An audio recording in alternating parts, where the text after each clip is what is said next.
नमः आनन्दमानन्दकरं प्रसन्नो ज्ञानस्वरूपो निजबोधयुक्तो योगीन्द्रवेद्यं भवरोगवैद्यं श्रीमद्गुरुं नित्यमहं नमामि।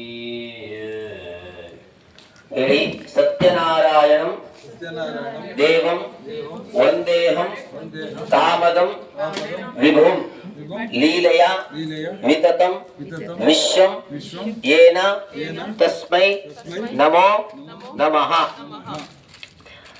ಒಮ್ಮೆ ನೈಮಿಷಾರಣ್ಯವಾಸಿಗಳಾಗಿರತಕ್ಕಂತಹ ಋಷಿಗಳೆಲ್ಲ ತಪಸ್ಸನ್ನು ಮಾಡ್ತಾ ಇದ್ರಂತೆ.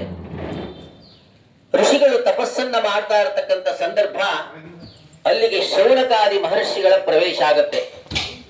ಶೌನಕಾದಿ ಮಹರ್ಷಿಗಳು ಋಷಿಗಳ ತಮ್ಮ ಗುರುಗಳಾಗಿರ್ತಕ್ಕಂಥ ಸೂತ ಪುರಾಣಿಕರ ಬಳಿಗೆ ಬರ್ತಾರೆ. ಬಂದು ಗುರುಗಳ ಬಳಿ ಪ್ರಾರ್ಥಿಸ್ತಾರೆ, ಗುರುಗಳೇ, ಈ ಭೂಲೋಕದಲ್ಲಿ ಸಮಸ್ತ ವಿಧ ಕಷ್ಟಗಳನ್ನ ನಿವಾರಣೆಗಾಗಿ ಅತ್ಯಂತ ಶೀಘ್ರವಾಗಿ ಯಾವುದಾದರೂ ಒಂದು ಫಲ ಕೊಡ್ತಕ್ಕಂಥ ಯಾವುದಾದರೂ ಒಂದು ವ್ರತ ಅಥವಾ ವಿಧಿ ಇದ್ದರೆ ನಮಗೆ ತಿಳಿಸಬೇಕು ಅಂತ ಆ ಋಷಿಗಳು ತಮ್ಮ ಗುರುಗಳ ಬಳಿ ಪ್ರಾರ್ಥಿಸುತ್ತಾರೆ. ಪೂರ್ವಾಜಿತ ಕರ್ಮದಿಂದ ಪಾಪಕರ್ಮಗಳಿಂದ ಅಥವಾ ಕಷ್ಟಗಳಿಂದ ನಲ್ಲಾಡ್ತಾ ಇರ್ತಕ್ಕಂಥ ಸಂದರ್ಭದಲ್ಲಿ ಪಾರಾಗುವುದು ಹೇಗೆ ಅಂತ ಯಾರಿಗೂ ಗೊತ್ತಾಗ್ತಾ ಇಲ್ಲ, ದಯವಿಟ್ಟು ನಮಗೆ ಅನುಗ್ರಹ ಮಾಡಬೇಕು ಅಂತ ತಮ್ಮ ಗುರುಗಳ ಬಳಿ ಪ್ರಾರ್ಥಿಸುತ್ತಾರೆ. ಗುರುಗಳು ಅದಕ್ಕೆ ಅಭಯವನ್ನು ಕೊಡುತ್ತಾರೆ. ಹಿಂದೆ ನಾರದರು ಕೂಡ ಈ ಭೂಲೋಕದಲ್ಲಿ ಸುತ್ತಾಡ್ತಾ ಇರತಕ್ಕಂಥ ಸಂದರ್ಭದಲ್ಲಿ ಅವರಿಗೂ ಇದೇ ಪ್ರಶ್ನೆ ಉದ್ಭವಿಸಿತ್ತಂತೆ.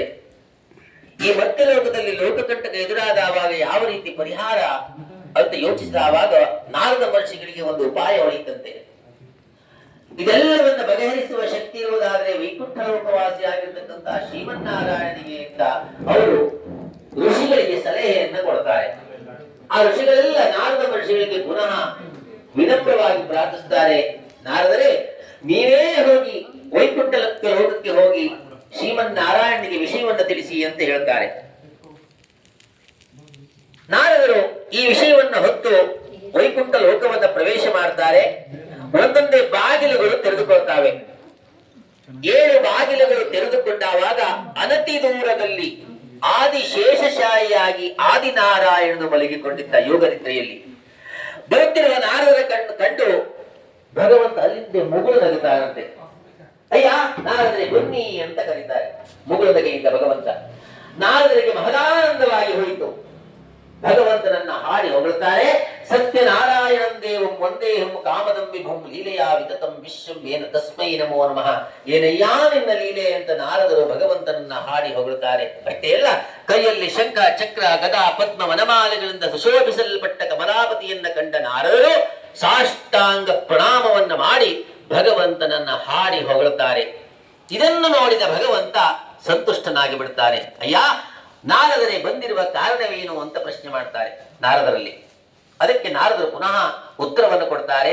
ಸದ್ಯ ಮಧ್ಯಲೋಕದಲ್ಲಿ ಪೂರ್ವಾರ್ಜಿತ ಕರ್ಮಫಲಗಳಿಂದ ಅನೇಕರು ಕಷ್ಟಗಳನ್ನು ಅನುಭವಿಸ್ತಾ ಇದ್ದಾರೆ. ಅವರಿಗೆಲ್ಲ ಒಂದು ಉಪಾಯವನ್ನು ಪರಿಹಾರವನ್ನು ನೀವು ಹೇಳಬೇಕು ಅಂತ ಭಗವಂತನಲ್ಲಿ ವಿನ್ನವಿಸುತ್ತಾರೆ. ಆಗ ಅತಿ ರಹಸ್ಯವೂ ಗುಪ್ತವಾಗಿರತಕ್ಕಂತಹ ಒಂದು ವಿಧಿಯನ್ನ ಭಗವಂತನು ನಾರದರಿಗೆ ತಿಳಿಸ್ತಾನೆ. ಅದು ಯಾವುದು ಅಂತ ಪುನಃ ಪ್ರಶ್ನೆ ಮಾಡ್ತಾರೆ ನಾರದರು. ಆಗ ಭಗವಂತ ಹೇಳ್ತಾನೆ, ಯಾವಾತನಿಗೆ ನನ್ನಲ್ಲಿ ಶ್ರದ್ಧೆ ಇದೆಯೋ, ಯಾವಾತನು ನನ್ನನ್ನು ಕುರಿತು ಶ್ರದ್ಧಾ ಭಕ್ತಿ ಸಮನ್ವಿತನಾಗಿ ನನ್ನನ್ನು ಆರಾಧಿಸ್ತಾನೋ ಅಂತವನನ್ನ ನಾನು ಕಾಪಿಟ್ಟುಕೊಳ್ಳುತ್ತೇನೆ ಅಂತ ಭಗವಂತ ವಚನವನ್ನ ಕೊಡ್ತಾನಂತೆ ನಾರದರಿಗೆ. ಹಾಗಿದ್ರೆ ನಿನ್ನನ್ನು ಆರಾಧಿಸ್ತಕ್ಕಂಥ ಕ್ರಮವೇನಾದರೂ ಇದ್ರೆ ತಿಳಿಸಿ ಅಂತ ಮತ್ತೆ ಪುನಃ ನಾರದರು ಹೇಳ್ತಾರೆ. ಅದಕ್ಕೆ ಭಗವಂತ ಹೇಳ್ತಾನೆ, ನನ್ನ ಆರಾಧನೆಗೆ ಉಪಾಸನೆಗೆ ಅತ್ಯಂತ ಯುಕ್ತವಾಗಿರ್ತಕ್ಕಂತಹ ಒಂದು ವ್ರತ ಇದೆ, ಅದುವೇ ಶ್ರೀ ಸತ್ಯನಾರಾಯಣ ಸ್ವಾಮಿಯ ವ್ರತ. ಈ ವ್ರತವನ್ನು ಯಾವಾತನು ಸ್ವಇಚ್ಛೆಯಿಂದ ಸಕಲ ಇಷ್ಟಕಾಮನೆಗಾಗಿ ಮಾಡ್ತಾನೋ ಅವನು ನನಗೆ ಪ್ರಿಯನು. ಯಾವಾತನು ಸಪಾದ ಭಕ್ಷ ನೈವೇದ್ಯವನ್ನು ನನಗೆ ಇಟ್ಟಿ ನೆಟ್ಟರಿಷ್ಟರಿಂದಲೂ ಬಂಧು ಬಳಗದಿಂದೊಡಗೂಡಿಕೊಂಡು ಶ್ರದ್ಧಾ ಭಕ್ತಿ ಸಂಬಂಧಿತನಾಗಿ ಯಾವಾತ ನನ್ನನ್ನು ಆರಾಧಿಸ್ತಾನೋ ಅವನ ಸಕಲ ಯೋಗಕ್ಷೇಮವು ನಾನು ನೋಡಿಕೊಳ್ತೇನೆ ಅಂತ ಭಗವಂತ ವಚನವನ್ನು ಕೊಡ್ತಾನೆ ನಾರದ ಮಹರ್ಷಿಗಳಿಗೆ. ಬಹಳೇ ಆನಂದವಾಗಿರ್ತಕ್ಕಂಥ ನಾರದರು ಪುನಃ ಈ ವಿಷಯವನ್ನ ತಿಳಿದು ಭೂಲೋಕಕ್ಕೆ ಬರ್ತಾರೆ. ಭೂಲೋಕಕ್ಕೆ ಬಂದು ಶ್ರೀ ಸತ್ಯನಾರಾಯಣ ಸ್ವಾಮಿ ಈ ವ್ರತದ ಮಹಿಮೆಯನ್ನ ಪ್ರಚಾರ ಮಾಡ್ತಾರೆ ಎಂಬಲ್ಲಿಗೆ 1ನೇ ಅಧ್ಯಾಯವು ಸಮಾಪ್ತಿಯಾಗತ್ತೆ. ಹಾಕ್ಬಿಡಿ. ಸತ್ಯಾಸಂತು ಯಜಮಾನಸ್ಯ ಕಾಮಾಃ ಓಂ ದೇವಸ್ಯ ತ್ವಾ ಸವಿತುಃ ಪ್ರಸವೇ ಅಶ್ವಿನೋರ್ಬಾಹುಭ್ಯಾಂ ಪೋಷ್ಣೋಸ್ತಾಭ್ಯಾಂ. ನೀರು ಹಾಕ್ಬಿಡಿ.